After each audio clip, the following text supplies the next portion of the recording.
Good morning dear student. किसी भी क्रियात्मक समूह का अपन अध्ययन करते हैं तो सबसे पहले उसमें उसकी सामान्य जानकारी, फिर उसके बाद में उसके बनाने की विधियाँ, फिर उसके बाद में भौतिक गुणधर्म और रासायनिक गुणधर्म अपन मेनली पढ़ते हैं ऑर्गेनिक केमिस्ट्री में। तो सबसे पहले एल्कोहल के विरचन की विधियों के बारे में आपको डिटेल से समझा चुके हैं। फिर इसके बाद में अपने वो समझ रहे हैं एल्कोहलों के भौतिक गुणधर्म।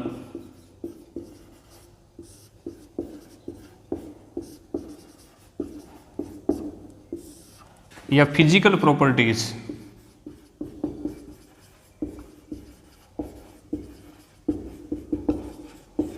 रंग, गंध, अवस्था, विलेयता, गलनांक, क्वथनांक, ये सारे भौतिक गुणधर्मों के अंतर्गत आते हैं। तो एल्कोहलों में जो प्रारंभिक सदस्य होते हैं कार्बन 1 से लेकर के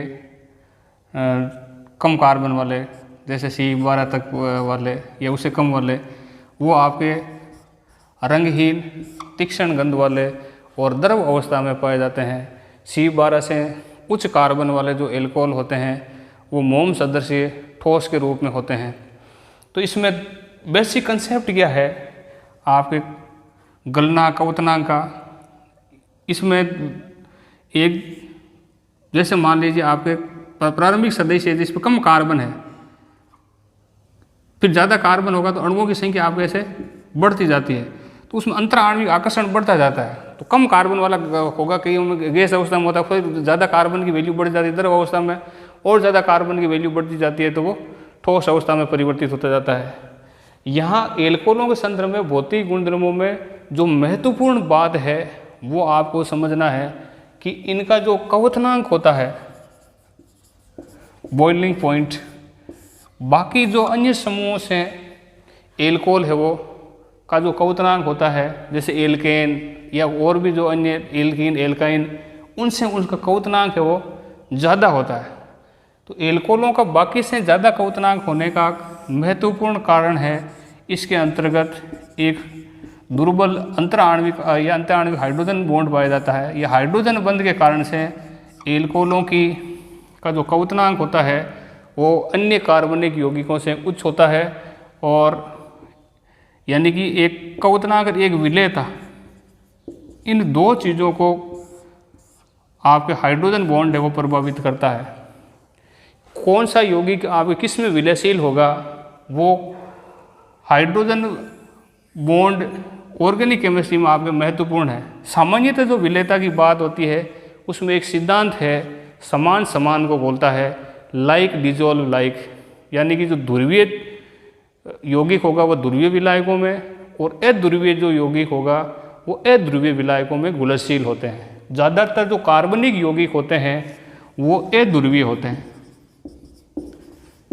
इसलिए वो अध्रुवीय विलायकों जैसे बेंजीन, कार्बन टेट्राक्लोराइड, इनमें विलयशील होते हैं। जबकि ऑर्गेनिक, इनऑर्गेनिक जो कंपाउंड है जैसे आयनिक यौगिक जैसे NaCl या जितने भी जो धनायन ऋणायनों में आपके टूट जाते हैं वो ध्रुवीय विलायक यानी कि जल में विलयशील होते हैं। तो कार्बनिक जो यौगिक है वो सामान्यतः जल में आपके एक घुलनशील होते हैं। कारण क्या है, जल तो एक ध्रुवीय विलायक है और कार्बनिक जो यौगिक होते हैं वो अध्रुवीय होते हैं। लेकिन कई ऐसे कार्बनिक यौगिक होते हैं वो जल में घुल जाते हैं। उसका कारण क्या है, हाइड्रोजन बॉन्ड है या हाइड्रोजन बंध है।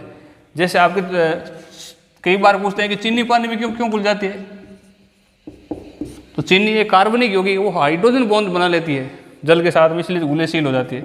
अब एल्कोहलों में जैसे मेथिल एल्कोहल या एथिल एल्कोहल होते हैं वो पानी में घुल जाते हैं। उसका कारण क्या है, वो जल के अणुओं के साथ में हाइड्रोजन बंध बना लेते हैं। तो अब आप लोगों को यहाँ समझाने का प्रयास कर रहे हैं कि हाइड्रोजन बंध होता क्या है, कितने प्रकार का होता है, उसका क्या इफेक्ट होता है।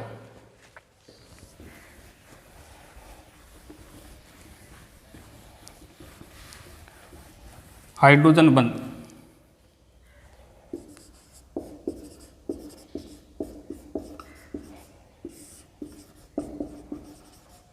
बंध कहें या बॉन्ड, इंग्लिश में बोलते हैं बॉन्ड,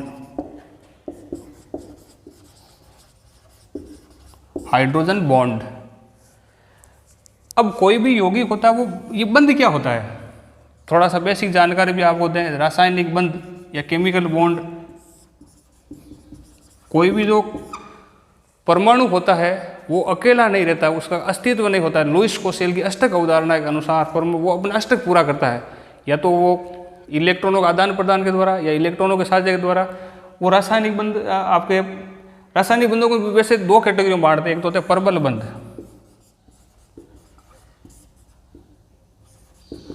यानी एक तरह का आकर्षण होता है।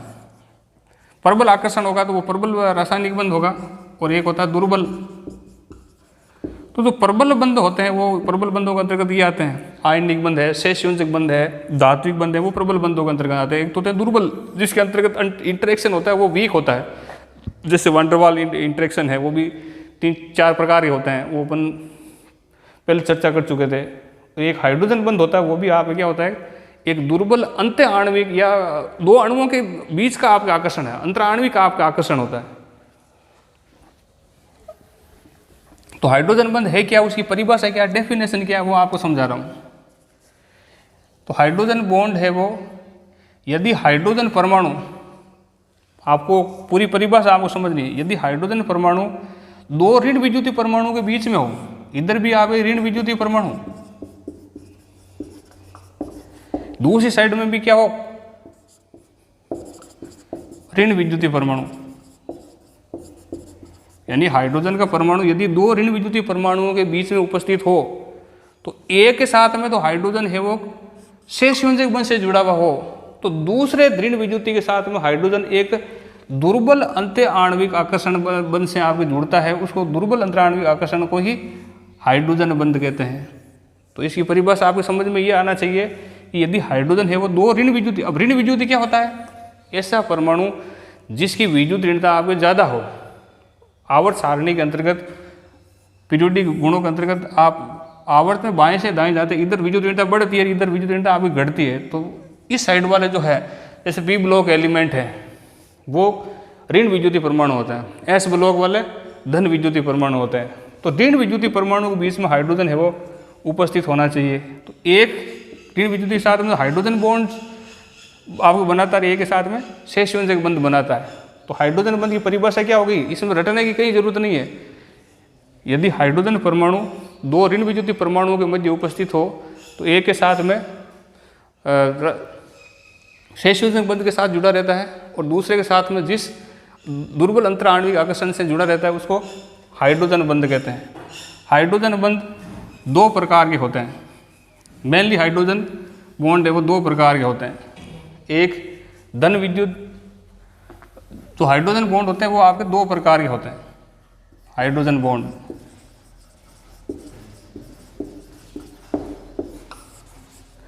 अंत्य आणविक, एक होता है अंतर आणविक, इंटरमोलिकुलर एंड इंट्रामोलिकुलर।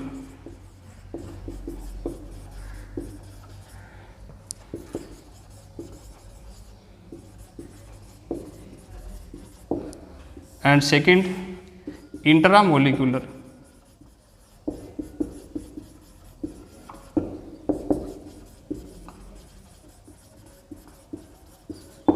हिंदी में इसको बोलते हैं अंतर आणविक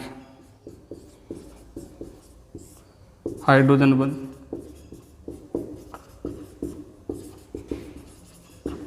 इसको बोलते हैं अंत्य आणविक हाइड्रोजन बंध, अंतर आणविक और अंत्य आणविक हाइड्रोजन बंध। एक पाई अबंधित हाइड्रोजन बॉन्ड भी होते हैं मेनली, लेकिन मेनली की अपन का चर्चा कर रहे हैं, बाकी गौण की छोड़ रहे हैं। तो अंतर आणविक हाइड्रोजन बंध क्या होता है, यदि हाइड्रोजन परमाणु दो अलग अलग अणुओं के बीच में आपके बनता हो, इसके भी, और अंत्य आणविक एक ही अणु के अंतर्गत हाइड्रोजन वो दो ऋण विद्युतीय परमाणुओं के बीच में हो। अंतर आणविक के बहुत से उदाहरण है, जैसे जल का ये सूत्र होता है HOH, जल का एक अणु, ये जल का दूसरा अणु, ये जल का तीसरा अणु। अब ये जो हाइड्रोजन है दो ऋण विद्युतीय परमाणु के बीच में है, तो एक के साथ में सहसंयोजक बंध, यहाँ हाइड्रोजन बॉन्ड, यहाँ हाइड्रोजन बॉन्ड, ये सहसंयोजक बॉन्ड, यहाँ हाइड्रोजन बॉन्ड, ऐसे वो कई असंख्य अणु है वो संगुणित हो जाते हैं। ये है आपके अंतर आणविक दो अलग, ये एक अलग अणु है, जल का, ये एक अलग अणु है। दो अणुओं के बीच में आपके जो बंध बनता है हाइड्रोजन बंध, वो अंतराण्विक हाइड्रोजन बंध कहलाता है। अंतराण्विक बंध का क्या प्रभाव होता है, ऐसे कई अणु आपके संगुणित हो जाते हैं, इसलिए उसका क्वथनांक आपके बढ़ जाता है, क्योंकि उसमें ज़्यादा अणु जुड़ेंगे तो उसको तोड़ने के लिए आपको, गर्म करने के लिए आपको ज़्यादा एनर्जी देनी पड़ेगी, इसलिए उसके क्वथनांक की वैल्यू बढ़ जाती है। जैसे एल्कोहल है, ये एल्कोहल का फॉर्मूला, ये एल्कोहल का फॉर्मूला, तो इसमें भी आपके हाइड्रोजन बॉन्ड आपके बन जाता है, इसलिए इसका क्वथनांक होता है बाकी से आपके ज़्यादा होता है। अब एल्कोहल जल में क्यों घुल जाता है, तो एक तो जैसे एल्कोहल का अणु, अब साथ में आपके और आगे जल का अणु, फिर एल्कोहल का अणु, फिर आपके जल का अणु, तो उसमें आपको क्या बन जाता है, ऐसा आपको हाइड्रोजन बॉन्ड बन जाता है। ये जल का अणु बीच में एल्कोहल के अणु के साथ में आने का, इसलिए वो ये जल में विलयशील होता है। एक आपने सुना होगा एसिटिक एसिड होता है, उसका जो अंतराण्विक हाइड्रोजन बॉन्ड बनने के कारण से उसका जो क्वथनांक होता है, ये जो उसका मोलिकुलर जो वेट होता है वो आपका डबल होता है, 60 की अपेक्षा 120 होता है। ये एसिटिक एसिड का दो अणु आपस में से अंतराण्विक हाइड्रोजन बॉन्ड से जुड़ जाते हैं, तो इसका दिल्ले के रूप में रहता है, इसलिए इसका बेंजीन में इसका आप मोलिकुलर वेट निकालेंगे तो 60 नहीं आकर कितना आएगा, 120 आता है। तो उसका कारण क्या है, ये अंतराण्विक हाइड्रोजन बॉन्ड। तो हाइड्रोजन बॉन्ड में अंतराण्विक हाइड्रोजन बॉन्ड आपको समझ में आ गया होगा, जब दो अलग अलग अणुओं के बीच में हाइड्रोजन बॉन्ड होगा तो वो अंतराण्विक। एक होता है आपके जो सेकंड प्रकार है वो है अंत्य आणविक हाइड्रोजन बंध, अंत्य आणविक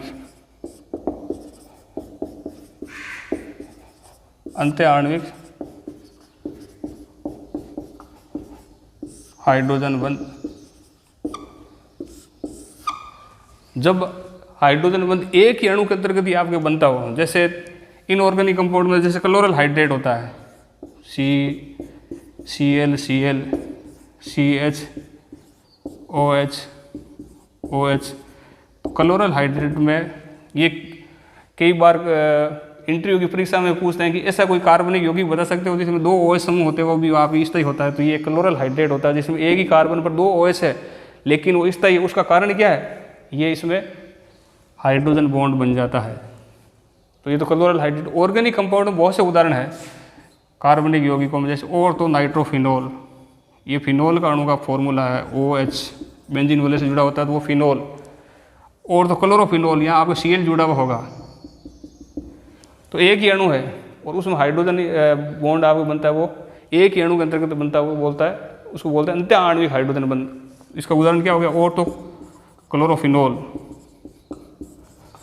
सैलिसिलएल्डिहाइड, सैलिसिलिक एसिड, या और तो नाइट्रोफिनोल, बहुत से उदाहरण अपने वो ले सकते हैं। ये और तो नाइट्रोफिनोल। यदि अणुओं के बीच में अंत्य आणविक हाइड्रोजन बॉन्ड बन जाता है तो उसमें संगुणन की आगे से आगे अणु जुड़ने की संभावना खत्म हो जाती है। अब एक अणु दूसरा अणु आपके ऐसे जुड़ेगा कैसे, इसलिए इसके जो क्वथनांक है वो आपके घट जाता है। यदि अणु में अंत्य आणविक हाइड्रोजन बॉन्ड बनता है तो क्वथनांक घट जाता है, और अंतरा आणविक में है वो क्वथनांक आपके बढ़ जाता है। तो आज के वीडियो लेक्चर में आपको एल्कोहलों के भौतिक गुणधर्म और बाद में महत्वपूर्ण जो हाइड्रोजन बंध क्या होता है, कितने प्रकार के होते हैं, उसका क्वथनांक पर, विलेयता पर क्या प्रभाव पड़ता है, तो मैंने आपको समझाने का प्रयास किया है। वीडियो की अगली सीरीज में अपन एल्कोहल के रासायनिक अभिक्रियाओं के बारे में है वो अपन चर्चा करेंगे। धन्यवाद।